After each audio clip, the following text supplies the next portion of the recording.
Hey buddies, welcome to AmassGames. My name is Simon. Today we're talking about the game Holi. This is a setup, play and review, a game for 2 to 4 players, designed by Julio E.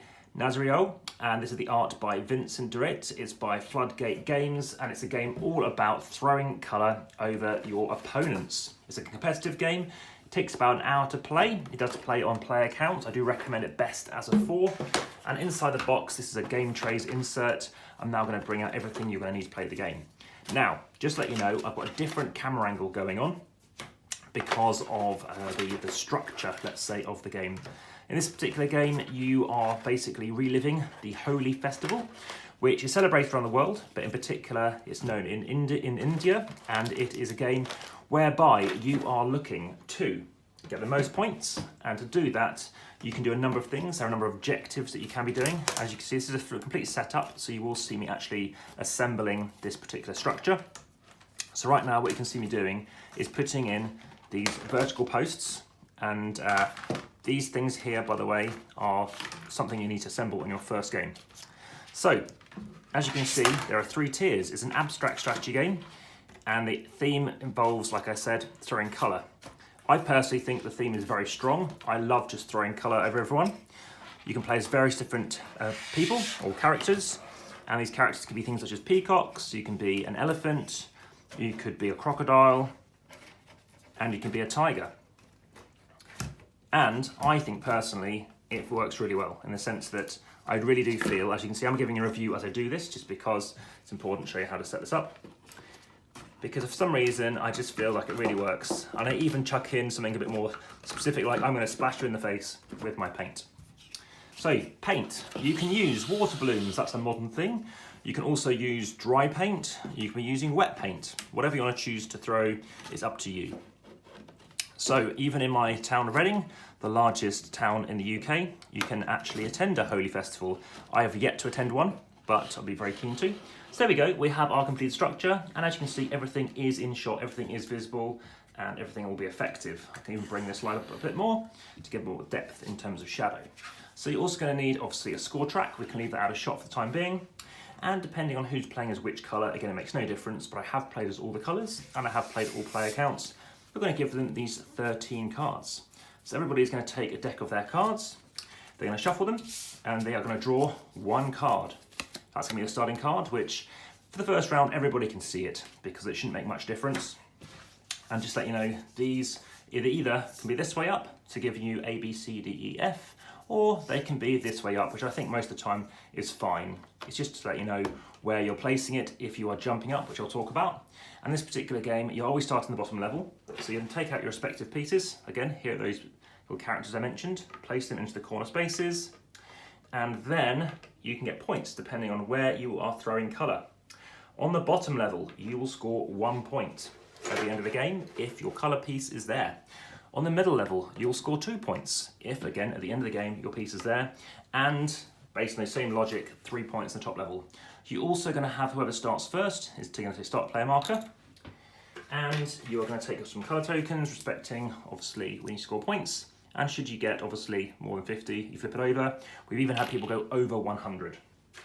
So take your colours. So in this case, I'm just going to take green. Also, you're going to take some sweets. There are 24 sweets. So place 2 in the corners. Sorry, next to each corner. So I'll show you the middle layer initially. So the middle layer is just going to take 1 each in each corner, or adjacent to each corner.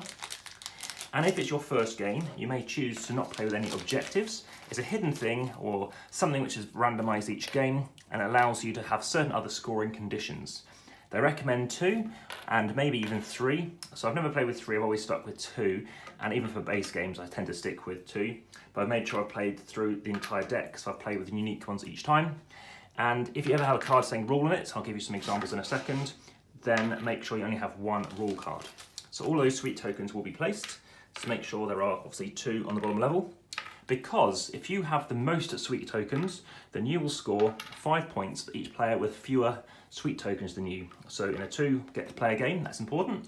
But in a 3 or 4 player game, equally, you want to be making sure that in fact you do have more than someone else if you wish to. That means, of course, if someone's got in the lead and they get 4, 3, 2 and 1, let's say, then the second player is still got more than the person who's got 2 and more than the person who's got 1. So in that instance, you are going to score yourself 10 points. 5 for player 3 and another 5 for player 4. I'm just going to try this out and see if it's any better, and I think it is a bit better actually. Plus the heat of this lamp is right under me and pretty strong. So let's say green starts because they're the most colourful player, or of course you can randomise it as you wish. They have 3 things they can do. They can do them in any order. They don't have to do all 3, but there's one thing they must do, and that is throw colour. So here we go. This is what they're going to throw. In this instance, you can throw colour like this. So imagine they're on the top level. You can throw it so that if you're standing here, it's going to throw a piece here and here, but you have to make sure it's anywhere on the board, so it's legal placement. However, in this instance, you can have these 3 hanging off. So if they're here, they can chuck it here and here. If they were here, they can chuck it here and here, etc. There are 2 other types of cards to show you. One, of course, which uses all of those spaces, so everything's got to be on the board, and there can't be a colour piece already on it. And lastly, a piece such as you are standing here, and you've got to legally be able to chuck it.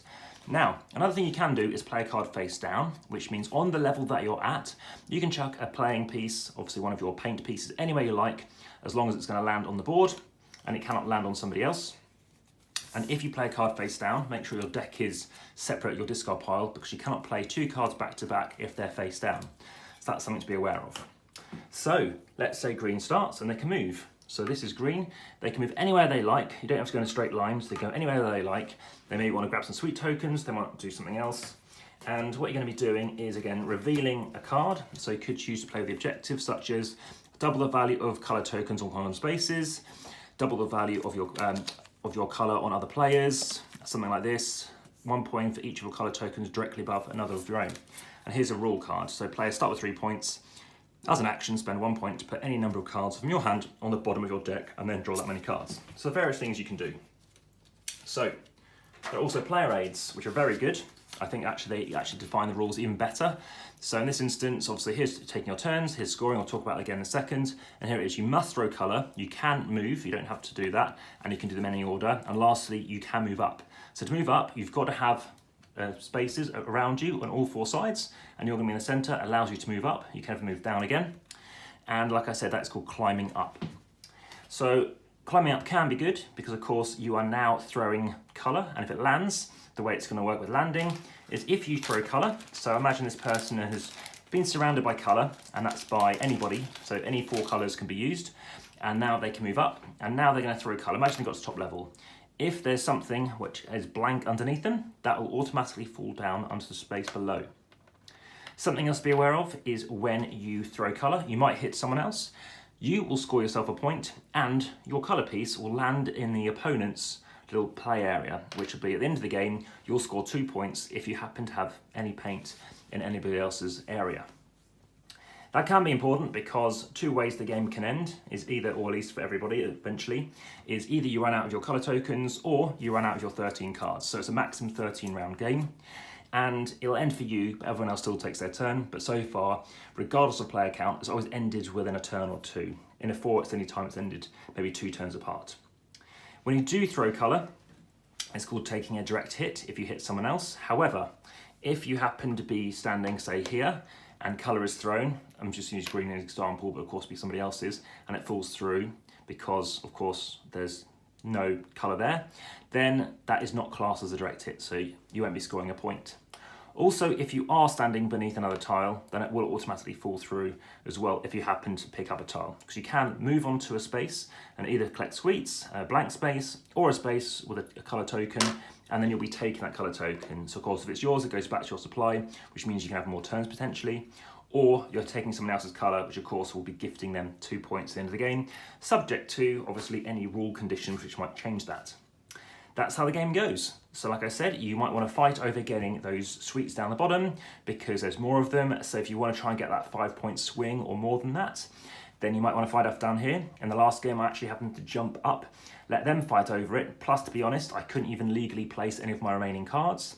And then obviously I maybe grabbed some other sweeties up here. And finally, I might have gone up to the top because again, if no one's up there and there's enough colour around the prior levels, I can chuck my tokens down there.